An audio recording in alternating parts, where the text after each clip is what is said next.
বাংলাদেশে কি আইন বিশেষজ্ঞর অভাব পড়িয়াছে? প্রশ্নটা উঠছে কারণ আগস্ট গণহত্যার বিচারের নামে বাংলাদেশে যা চলছে সেটাকে প্রহসন ছাড়া আর কিছু বলা যায় না। যে দেশের নিজস্ব আইন, নিজস্ব সংবিধান, সেই দেশ আইনের পাঠ বুঝতে বিদেশ থেকে আমদানি করছে আইন বিশেষজ্ঞ। এতে বাংলাদেশের কি সম্প্রভুতা খর্ব হচ্ছে না?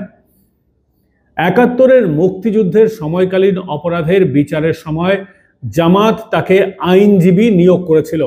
সেই টবি ক্যাডম্যানই হাসিনার আপত্তিতে তখন বাংলাদেশে ঢুকতে পারেননি।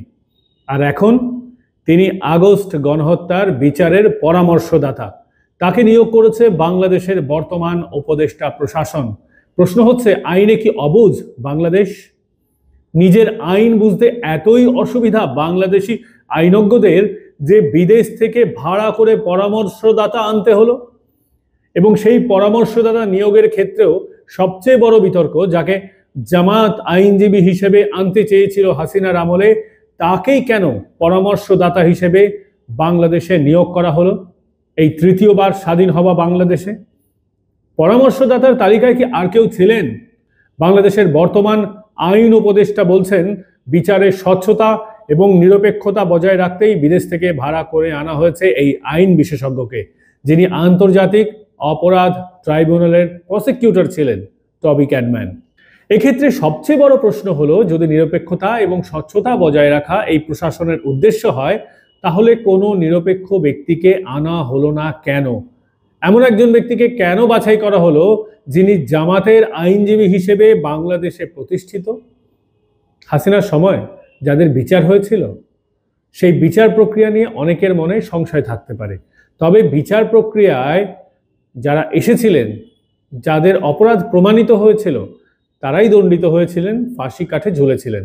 ৭১-এর যুদ্ধাপরাধে সেই রাজাকাররা কেউ ধোয়া তুলসী পাতা ছিলেন, একথা বাংলাদেশে আজ অব্দি কেউ বলেনি। আগামীতে কারা কি বলবেন সেটা আমাদের জানা নেই। তবে রাজাকার এবং বাংলাদেশের স্বাধীনতার বিরোধীদের আইনের আওতায় এনে হাসিনা খুব একটা মন্দ কাজ করেছিলেন সে সময় কেউ বলেনি। অনেকেই কারাদণ্ডে দণ্ডিত হয়েছিলেন, অনেকেরই জীবনের রীতি টেনেছিলেন মুজিবকন্যা আইনের সাহায্য নিয়ে। এখন সেই রাজাকারদের অংশবিশেষই প্রশাসনে আছে, ক্ষমতায় আছে। তাই তাদের কাছে এটা প্রতিশোধের সুযোগ। এটা বোঝার জন্য বর্তমানে কাউকেই রকেট সায়েন্টিস্ট হওয়ার প্রয়োজন নেই।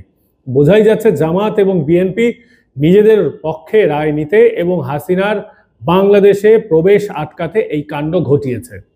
হাসিনাকে ফাঁসির আসামি ঘোষণা করে তার বাংলাদেশে প্রত্যাবর্তন ঠেকাতে চাইছে বিএনপি, জামাত এবং ইউনূস প্রশাসন, এবং সঙ্গে দোসর বৈষম্য বিরোধী আন্দোলনের হোতারা।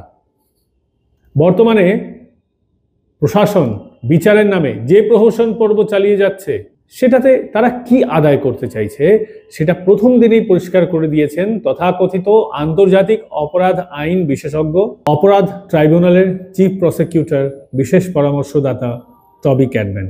শুনুন। Obviously, there is an extradition treaty between Bangladesh and India, but we also are aware of what has been stated so far.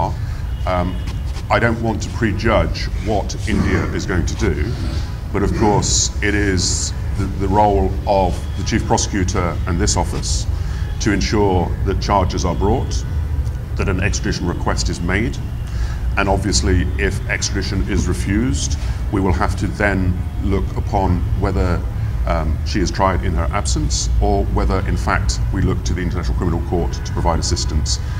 জামাত এবং বিএনপি আগামী কয়েক দশক নিষ্কণ্টক রাজ চালাতে চাইছে বাংলাদেশে। সেই ক্ষমতায় ভাগ বসাতে চাইছে বর্তমানের আন্দোলনকারী ছাত্র যুবরা। আওয়ামীহীন বাংলাদেশে ভোট হলে তার ফলাফল যে কি হবে সেটা সহজেই অনুমেয়। রাজনৈতিক বিশ্লেষকরা এখন থেকেই বলে দিচ্ছেন কি হতে চলেছে। ভাগ বাটোয়ারার দেশে সাধারণ মানুষ কতটা উপকৃত হবেন তা নিয়ে কিন্তু সংশয় রয়েছে। মানুষ বুঝে গেছে, লঙ্কায় যে যায় সেই হয় রাবণ। মানুষের ভাগ্য কিন্তু ফিরছে না। তাই ভোট কবে হবে তা নিয়ে বাংলাদেশের জনগণের আর কোনো আগ্রহ নেই। তাদের অনেক বেশি আগ্রহ জিনিসপত্রের দাম কমবে কবে। তবে আগ্রহ আছে জামাত, বিএনপি এবং বৈষম্য বিরোধী সমন্বয়কদের। মানুষের আগ্রহ বাজারের দামে, সেই দাম কবে কমবে জানিয়ে দিয়েছেন অর্থ উপদেষ্টা। আজ এ পর্যন্তই থাক। এতক্ষণ আপনাদের সঙ্গে ছিলাম আমি পঙ্কজ বিশ্বাস এবং আপনারা দেখছিলেন মাধ্যম। এই ভিডিও আপনাদের কেমন লাগলো কমেন্ট করে জানাতে ভুলবেন না। ভিডিও প্রথমবার দেখলে চ্যানেল সাবস্ক্রাইব করে নিন এবং পাশে থাকা বেল আইকন প্রেস করে দিন।